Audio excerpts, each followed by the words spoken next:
Okay, today we're going to play with this Voltron wireless radio control Lion Force. You command Voltron from over 20 feet away. Anyway, this is my second attempt at this video. The first attempt failed for two reasons. One, before I could resolve everything, the camera battery died. So I figured, well, rather than making a part one and a part two, I'd just start all over again.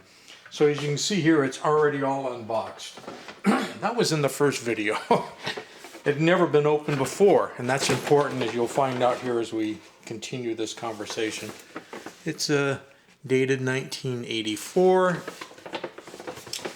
There's a picture window box, and I slid everything out. It had the standard large sword type thing, and instruction book, or page I should say, right here. So basically you've got 4 AA batteries and a 9-volt battery in the robot, and then another 9-volt battery in the transmitter. And got your date again down on the bottom of the sheet. If you want to look at any of it, then you can pause the video and do so. So, the main problem I had with the robot in the first video that was making it long enough for the camera battery to wear out, and I have the battery doors off on this so I could pop the 9-volt battery in there, was that I got the batteries in the bottom. I have 2 of them still out right now. I'm going to put them in a moment. The 9-volt battery goes here, and there was no 9-volt battery door holder. And the only way that 9-volt battery will work is if something's pushing it, because it has to push up against contacts up inside the robot. This was a sealed mint toy from 1984 that was almost 30 bucks. Didn't have the battery door, so I had to go in and 3D print a battery door so that I could keep the 9-volt battery in there.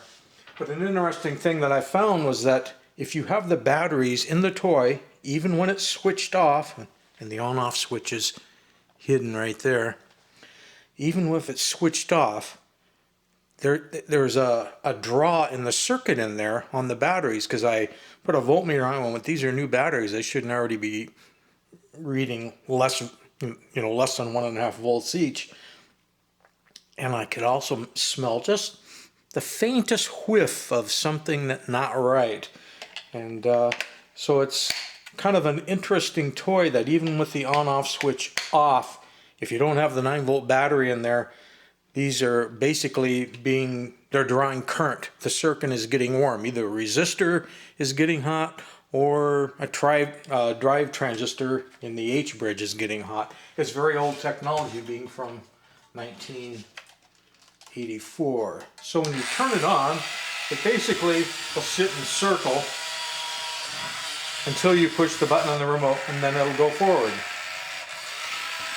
So that's how you select your direction.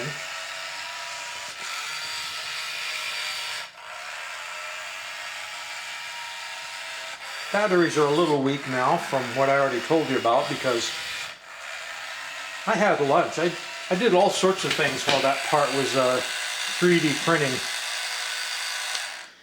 And by the time I figured I could smell it and figured out what was going on and get the batteries off, they were a little bit on the depleted side, so kind of wore my batteries down a little bit. But there you have it, what was mint in box Voltron wireless radio controlled Lion Force from 1984. Was there anything else in the box you wanted to see? Here was the Toys R Us sticker. Price at the time. I don't think there was anything really of any importance back here, but in case you do want to read it.